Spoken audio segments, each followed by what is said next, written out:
Chapitre 35. Il y a peu de choses dans la vie que je ne supporte pas, déclara Roger Cromwell. Sa voix était d'un calme trompeur, et Ilia ne manqua pas de percevoir le danger qui s'y cachait.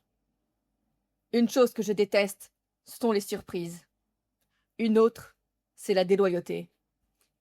Et une autre, ce sont les menteurs.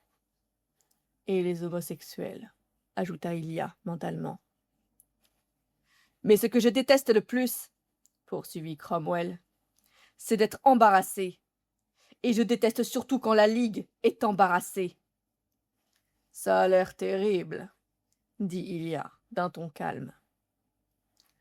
Cromwell lui lança un regard d'avertissement, et quand Ilia se tourna vers Shane, il vit une expression similaire sur son visage. Vous pouvez imaginer, dit Cromwell, ce que je ressens pour vous deux en ce moment. Cette fois, Ilia fut assez intelligent pour garder le silence. Il sentait la tension émaner de Shane à côté de lui. Ilia se comporterait bien pour Shane. Cromwell se pencha en avant, les deux coudes posés sur la grande table entre eux. Vos actions m'ont mis dans une situation très difficile. D'un côté, votre comportement est totalement inacceptable et ne peut absolument pas être toléré. De l'autre, vous êtes deux des plus grandes stars de la Ligue, et les éliminatoires vont commencer. Ça ne peut pas être accepté, demanda Shane doucement. Les yeux de Cromwell se plisèrent. Je pense que cette partie est évidente, mais je suppose que non, parce qu'il y a une vidéo qui circule sur Internet de vous deux en train de vous embrasser. C'était une erreur, dit Shane. Tu as putain de raison. C'était une erreur, cria Cromwell. Je voulais dire, dit Shane, étonnamment calme. La vidéo n'était pas censée montrer ça. Nous ne savions pas. Eh bien, c'est le cas, aboya Cromwell. Et j'ai dû prendre l'avion pour Montréal pour m'en occuper. Vous croyez que j'ai le temps pour ça? Il prit une inspiration et dit, plus calmement, « Il faut que tout redevienne à la normale au plus vite. Je ne veux pas de cirque médiatique autour de cette histoire. » Nous non plus, répondit Shane. Cromwell hocha la tête. La Ligue a préparé une déclaration. Il ouvrit le dossier posé sur la table devant lui et sortit 2 feuilles. Il en tendit une à chacun. Ilia se ressaisit mentalement et commença à lire. Depuis près de 11 ans, Shane Hollander et Ilya Rozanov sont des joueurs d'élite de la NHL. Leur habileté et leur performance sur la glace démontrent un niveau de talent rare qui enthousiasme les fans de hockey partout dans le monde. Plus tôt cette semaine, une vidéo a circulé sur les réseaux sociaux, montrant M. Hollander et M. Rozanov dans une étreinte intime. Après avoir été interrogés par le commissaire de la Ligue, Roger Cromwell, les 2 joueurs ont confirmé que l'incident était une farce qu'ils faisaient à leur ami commun, Hayden Pike. Les 2 hommes regrettent leurs actes et la confusion qu'ils ont pu engendrer. Ils rejoindront leur équipe respective avant leur prochain match. C'était une sortie facile. Ilia savait que cette déclaration ne tromperait pas tout le monde. Mais il soupçonnait que suffisamment de fans de hockey croiraient ce mensonge. Les farces au hockey étaient normales. Tomber amoureux de son rival ne l'était pas. C'était quelque chose que le monde du hockey, même les autres joueurs de la NHL, pouvaient comprendre. Shane lisait encore. Il n'avait pas pris ses lunettes et plisé les yeux en regardant la page. Ilia ne voulait plus se cacher. Mais les éliminatoires allaient commencer et ne pouvait honnêtement pas en vouloir à Shane s'il choisissait cette solution facile, juste pour calmer le drame un moment. Ilia détesterait ça, mais il l'accepterait si c'était ce que Shane choisissait. Enfin, la tête de Shane se releva et Ilia retint son souffle. « Mais ce n'est pas vrai, » dit Shane. « Peu importe, » dit Cromwell. Ça a vraiment de l'importance. Ce n'était pas une blague. On est ensemble. On se marie cet été. » Les sourcils de Cromwell se haussèrent, visiblement surpris. Mais il se ressaisit rapidement. « Ça, dit-il froidement, n'arrivera pas. Pas si vous voulez rester dans cette ligue. »« Vraiment ?» gronda Ilia. Il avait envie de renverser la putain de table. « Vous allez nous mettre dehors. »« On va poursuivre la ligue en justice, » dit Shane, ce qui choqua honnêtement Ilia. Pendant un moment, Cromwell ne dit rien, puis dit « T'as raison. Vous pourriez porter plainte. Mais tu crois qu'une équipe vous recruterait après ça? De toutes les façons, vous seriez fini. » Shane inspira profondément. Ilia tremblait de rage. Ils avaient tous les deux donné tellement à cette ligue, à ce jeu. « Nous allons publier la déclaration, » déclara Cromwell. « La plupart des fans de hockey y croiront, parce qu'ils voudront y croire. Il n'y aura pas de scandale, et vous pourrez continuer à jouer aussi longtemps que vous le voulez. Et on passe à toute autre chose. Et évidemment, vous ne vous mariez pas cet été. » La mâchoire d'Ilia était si serrée que ses dents lui faisaient mal. Il faillit quitter la NHL sur le champ. Au lieu de cela, il respira par le nez et essaya de trouver ses prochains mots. Shane prit les devants. « On s'en fout. Voici le plan. On fait ce qu'on veut cet été. Et on revient l'année prochaine pour une nouvelle saison des All-Stars. On n'est pas de bleus naïfs qu'on peut intimider. Vous croyez qu'on ne sait pas ce qu'on vaut pour cette ligue? Ce que vous valiez, dit Cromwell. Vous êtes en train de détruire vos propres marques avec ces conneries. Non, répondit Ilia. Nous les rendons plus forts. Cromwell se pencha sur la table, la fureur brillant dangereusement dans ses yeux. Je vous propose la seule option qui sauvera vos carrières et la réputation de cette ligue. Si vous publiez votre propre déclaration et vous commencez à exhiber votre relation, alors vous anéantirez votre héritage. Vous allez être des blagues. Réfléchissez bien. » Pendant un long moment de tension, on n'entendit que le souffle court des trois hommes. Puis Shane se leva et dit « Je le choisis. Allez, Ilia. » Ils attrapèrent leurs manteaux sur le dossier de leur chaise et partirent. Cromwell leur criait quelque chose en quittant la pièce, mais Ilia s'en fichait. Il enfila son manteau, prit la main de Shane et se dirigea d'un pas décidé vers les ascenseurs. Il était tellement rempli d'amour et d'adrénaline qu'il avait l'impression d'exploser. Une fois les portes de l'ascenseur refermées derrière eux, Shane dit « Désolé si j'ai bousillé ça. » Ilia ne le laissa pas finir sa phrase. Il pressa Shane contre le mur miroir et l'embrassa avec fougue. Il enfonça ses doigts dans les cheveux stupides de Shane et le dévora, y mettant tout ce qu'il ressentait. Parce qu'il avait choisi Ilia plutôt que le hockey. Et puis il avait regardé Cromwell dans les yeux en lui disant, en gros, d'aller se faire foutre. Il n'aurait jamais demandé cela à Shane, mais Shane l'avait fait quand même. Il n'avait même pas hésité. L'ascenseur sonna, mettant fin à leur baiser. Ilia recula et admira à quel point Shane avait l'air défait, avec ses cheveux et son manteau en bataille, et ses lèvres gonflées et roses. Ses lèvres esquissèrent un sourire, alors que les portes de l'ascenseur s'ouvraient. « Alors, » dit Shane, en traversant le hall vers la sortie, « tu n'es pas fâché finalement ?»« Pas contre toi. Je suis furieux contre Cromwell. »« Ouais, » répondit Shane.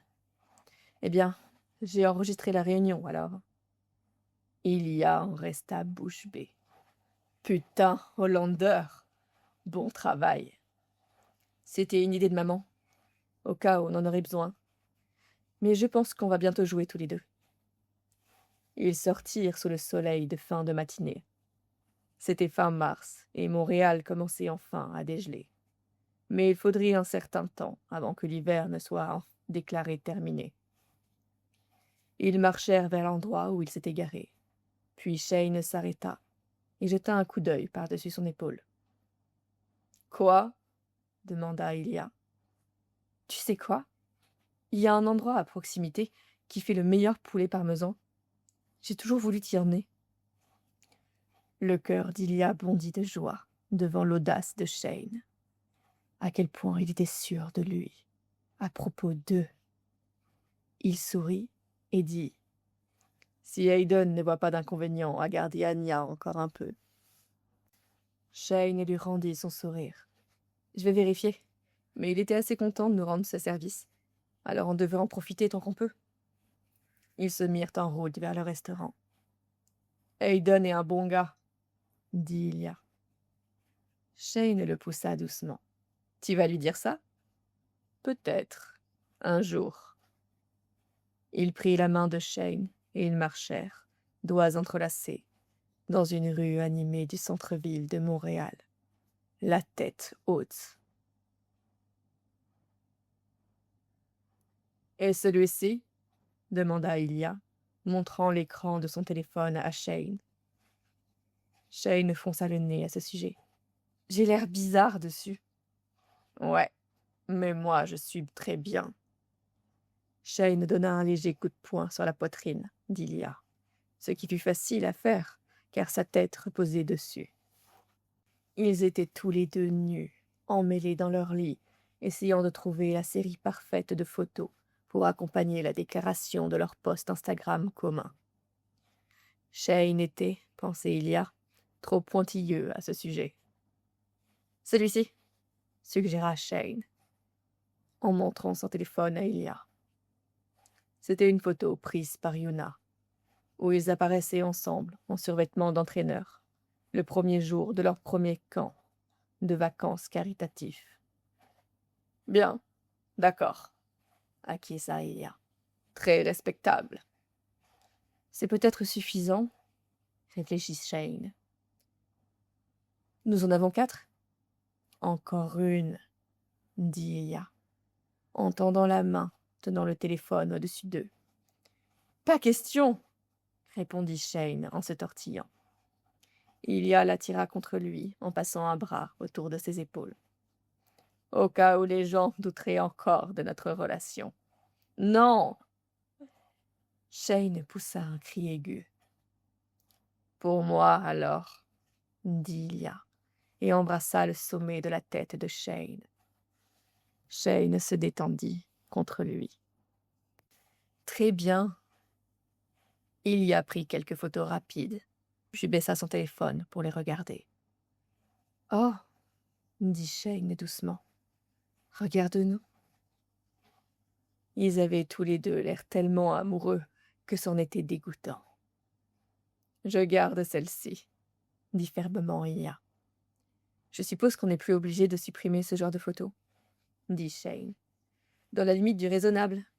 Je ne veux pas que des images choquantes se retrouvent sur Internet. »« Heureusement que je n'ai pas pris de photos il y a 10 minutes, alors. » Les joues de Shane devinrent aussi roses qu'Ilia l'avait espéré. « Je crois que tes mains étaient occupées. » Ilia roula sur Shane, le plaquant sur le dos. « Elle pourrait l'être à nouveau. » Shane lui sourit, le visage rougeoyant, constellé de taches de rousseur, et les yeux pétillants. Ilia voulait, genre, se glisser en lui d'une manière ou d'une autre. « Il faut finir le poste, et ensuite t'as un chien à récupérer et une équipe de hockey à retrouver. » Ilia s'ennuyait d'Anya. Alors il se laissa retomber sur le matelas et se remit au travail pour préparer le post Instagram. « Tu as les 4 photos? Celles que je t'ai envoyées par texto ?» demanda Shane. « Ouais. »« Et tu n'inclus pas celle que tu viens de prendre ?» Ilia se contenta de souffler. Il copia et colla la déclaration de Farah, s'assura que les 4 photos étaient bien alignées et fit tourner son pouce au-dessus du bouton de publication. « Prêt ?» demanda-t-il. Shane souffla brusquement. « Oui, allons-y. » Ils la publièrent. Peu après le départ d'Ilya, Shane reçut un appel de son entraîneur, lui annonçant, d'un ton bourru, qu'il devait être à l'entraînement le lendemain matin. C'était un soulagement, et Shane avait clairement hâte de retrouver la glace. Mais il était nerveux à l'idée de retrouver ses coéquipiers. Il n'avait toujours pas eu de nouvelles de Gigi. Il essayait de chasser cette idée de son esprit en remplissant le reste de sa journée d'exercice, de méditation et de repos. Il n'avait malheureusement aucun succès dans ces domaines, surtout le repos. Son corps vibrait d'énergie. Il se sentait excité, terrifié et 1 million d'autres choses. Il attendit 2 heures après la publication du post pour vérifier les réponses. Il y avait déjà plus de 50 000 likes et bien plus de commentaires qu'il ne pouvait lire. Un rapide coup d'œil montra qu'ils n'étaient pas tous positifs.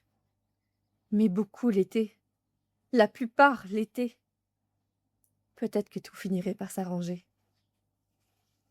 Sa sonnette retentit juste avant 10 heures du soir, alors que Shane était assis sur son lit, en train d'envoyer des textos séparément à Ilya et Rose, et à vérifier les réponses Instagram pour la 50e fois de la journée. L'application de caméra de sécurité sur son téléphone montrait Gigi, debout, sur le pas de sa porte. Shane dévala les escaliers en trombe et ouvrit la porte d'un coup sec. « Salut » dit-il. Gigi fronçait les sourcils, manifestement encore en colère. Mais il était là. Shane recula et Gigi entra silencieusement dans la maison. Ils restèrent dans le couloir de Shane, se regardant pendant plusieurs instants tendus. Puis Gigi dit, en français, « Tu ne m'as rien dit. »« Je suis désolée. Pourquoi tu ne m'as rien dit ? Tu m'as laissé continuer à essayer de te caser, tu... » « Pour être honnête, » interrompit Shane, « je n'arrêtais pas de te dire d'arrêter. »« Tu m'as menti, putain. Après l'histoire de l'avion des centaures, je t'ai dit toutes ces conneries sur tes sentiments à sens cynique pour Rosanov, et tu m'as menti. Tu aurais dû me le dire. Tu l'as dit à Aiden. Il a deviné. J'avais pitié de toi. Je croyais que tu avais le cœur brisé. Mais tout ce temps, tu baisais avec Ilya Rosanov. » La colère traversa Shane. Il s'avança vers Gigi, ce qui signifiait qu'il devait pencher la tête en arrière pour voir son visage. « Ilya est mon petit ami, et je l'aime. Je l'aime depuis des années. Ne fais pas comme si c'était moins important. »« Oh merde, je suis vraiment désolée, » dit Gigi sarcastiquement. « Évidemment, j'aurais dû savoir pour ta liaison épique avec Ilya putain de Rosanov, parce que tu m'en as tellement parlé. T'es un de mes meilleurs amis, Shane. C'est quoi ce bordel ? » « Peut-être, » dit Shane sèchement. « Je pensais que tu serais pas vraiment soutenant. »« De quoi ? De fréquenter ton putain de rival ?» Shane inclina la main vers Gigi. « Tu vois ?» Gigi lui tourna le dos, la rage se lisant dans les mouvements de ses épaules. Shane croisa les bras et attendit. « Écoute, » finit par dire Gigi en anglais. « Je pense pas pouvoir l'accepter. C'est dégueulasse que tu sortes avec le capitaine de l'équipe qu'on va probablement affronter en éliminatoire. » Shane se mit immédiatement en colère. Il ne pouvait pas s'en empêcher. Il en avait assez que les gens soient dégoûtés par sa relation. « Merci pour ton putain de conseil. Tu penses que c'est justement pour ça que je te l'ai pas dit ? » C'est Aiden. Comment Aiden a réagi au début ? Il était ravi pour toi, hein ? Shane resta bouche bée. Il chercha une excuse, mais finalement, il se tut. Gigi souffla. C'est bien ce que je pensais. Écoute, moins il y avait de gens au courant, mieux c'était. Ce n'était rien de personnel. J'ai l'impression que c'est personnel.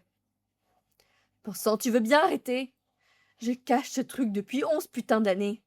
C'était horrible, d'accord? Je suis désolée si je t'ai vexé, mais enfin, mec! Au milieu du monologue de Shane, Gigi s'était figé. Il avait l'air d'avoir vu un fantôme. 11 ans? Demanda-t-il doucement. Dit Shane. Plus ou moins. Gigi se dirigea vers l'escalier menant au 2e étage et s'assit lourdement sur la 3e marche. 11 putains d'années. Depuis tout ce temps qu'on se connaît. Une boule se forma dans la gorge de Shane. On n'a pas été, genre, un couple pendant tout ce temps. Les épaules de Gigi s'affaissèrent. Putain, Hollander. Qui es-tu? Shane prit sa chance et s'assit à côté de lui sur la marche. C'était chaleureux. Je suis ton ami et ton coéquipier. Et je suis tombé amoureux de la personne la plus compliquée dont je suis tombé amoureux. Il y a putain de Rosanov. Gigi secoua la tête. Bon sang, Shane. Pourquoi? Parce que... Shane ne savait même pas par où commencer. Finalement, il dit juste « Il me rend heureux. Je sais que ça n'a pas de sens, mais c'est lui pour moi. On va se marier. » La tête de Gigi se tourna brusquement vers lui, les yeux écarquillés. « Marié? »« Ouais, » répondit Shane nerveusement. « Alors tu sais, attends-toi à recevoir une invitation. » Putain, Hollander, c'est beaucoup. Shane lui donna un petit coup de coude. Je suis toujours le même. Et je serai toujours le même quand je serai le mari d'Ilia. Je jure que je suis normal. Un long silence tendu s'installa entre eux. Puis Gigi soupira et dit « Personne n'est normal s'il n'a jamais entendu parler de Cardi B. » Shane éclata de rire. « Va te faire foutre. J'avais entendu ce nom. Je ne connaissais juste aucune de ses chansons. » C'est une femme, espèce d'abruti. Ils s'appuyèrent l'un contre l'autre et rirent. Et il semblait que les choses pourraient s'arranger entre eux. Je ne veux pas être en colère contre toi, Hollander. Je sais, mais tu peux. Shane sourit. Jusqu'à demain. Alors il faudra jouer au hockey. Gigi lui rendit son sourire. Marché conclu.